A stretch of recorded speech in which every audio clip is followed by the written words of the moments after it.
even in some of the prayer meetings that I'd be dragged along to, there was a sense in which, there's a chance that if I was humble enough and childlike enough, there was a chance that I would finally understand what we were really doing in this place. So definitely, there were definitely times when God was trying to tell me something, but I just wasn't really listening. I was too focused on being good. That was like the main thing for me. My earliest memory of what life was like before coming to Christ was actually a lot of that would be in the church, because I grew up in the church, and I remember being very concerned about being good, or at least being seen to be good by my peers, but also before God as well. I wanted to do good things all of the time. There was a lot of church like growing up. So my earliest memories would be those kind of weekly sessions outside even of a Sunday, just weekly sessions of some form of church, be it Catholic or Pentecostal. Growing up, I thought Christians to be the people who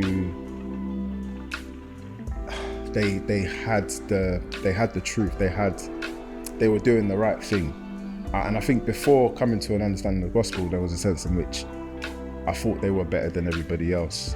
I perceived myself to be amongst them, and I thought that we were better than everybody else because we were doing the right thing. In those days, I think God was trying to teach me. I think he was trying to teach me, because if you're going to church every single Sunday, there's a sense in which the Bible is always getting preached. And in looking back, hindsight, I was privileged enough to go to a church that, even though it was true to their Pentecostalism, they were very sound as well. There were definitely, looking back, presentations of the gospel. And so by virtue of that, God is definitely trying to teach me what it meant to be a Christian. My testimony, how I came to finally understand the gospel, it's difficult because I can't pinpoint a specific moment, but I can specify the period, and it was second year university. A big thing with me was try not to have sex. That was a huge, it was just a big thing. Looking back, I can kind of understand why it was, but equally I'm just like, bro, why was that such a huge? Christianity is more than obviously purity is a big part of it, but maintaining celibacy was, I don't know why it was so big, but it was big. And I remember going into first year thinking, okay, cool, there's a potential here for me to just fall off the cliff, right? Because you go to uni, everyone's on going out partying, sleeping with women, all that kind of stuff. So I went into university with a mindset of, okay, cool, there's a huge chance of that. I've got to do everything that I can to ensure that I stay clear of that. And so I continue this idea of I must be safe because I'm making an effort to stay out of trouble and, continue fellowship with God, all that kind of stuff. And on paper, that stuff is fine. We shouldn't. That in and of itself isn't bad. But I do remember there being a continued attitude of, I'm good because I'm going to church every Sunday. So I must be better than the person who's going out on Saturday, doing all of the kind of stuff that you would associate with university. I must be better than them. And I had the big attitude. But then going into second year, I kind of fell out of love with the church that I was going to. It wasn't really, it wasn't really doing it for me. It kind of felt a bit boring. There were one or two issues as well, so I kind of distanced myself a little bit from the church. And then one day I was scrolling on Facebook, and one person posted something on John MacArthur, and it was a clip, I think 5-minute excerpt from one of his sermons, in which he was basically explaining what God had done through Christ. And there was a true realization that I had been doing things the wrong way, in that what I'm trying to do in terms of being good and kind of proving myself righteous before God is a real foolish thing to do. It's not how you please him. He can only be pleased through the work of his son and through affiliation to his son. And there's a sense in which, prior to coming to a true understanding, there's a sense in which I kind of felt like I could like I could attain enough righteousness for God to be like, yeah, you're coming into heaven because you've done X, blah, blah, blah. But after having an understanding of the gospel, or the sense in which now there's no one who is good. Ultimately, it's only Christ and his salvation and his works and his person and his righteousness that can give me what I want in terms of access into heaven. Church community was important after conversion, in the sense that there was a lot of people that I could now use to bounce my ideas off.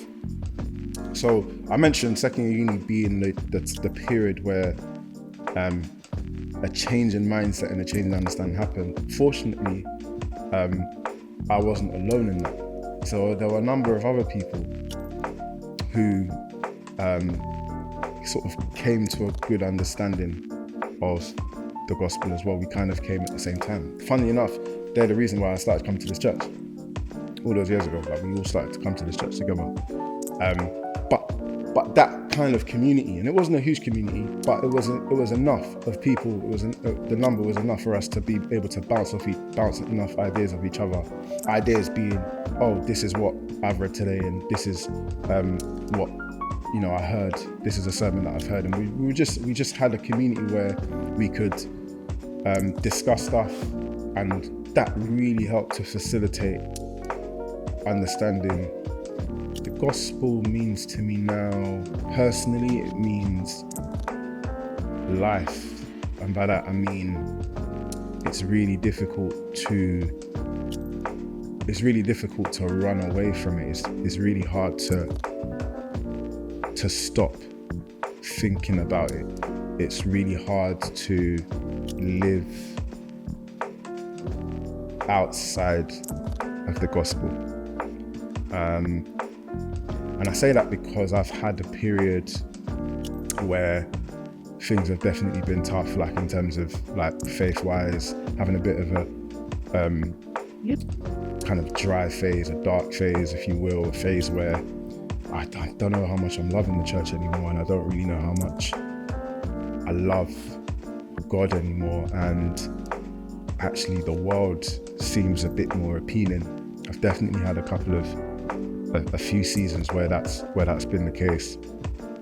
But even in those times, it's difficult for me to completely annex myself from the gospel. There's always something, and I'm really grateful to God for this, but there's always something in the back of my mind that's thinking, the gospel is still there. Like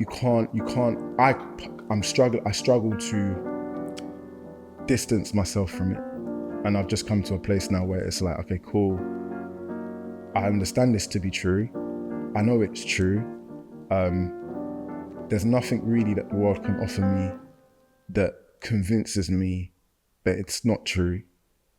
And so you have to make this your life. This is your life. This is what you're kind of doing. I always say to my old you were so wrong. You got it wrong.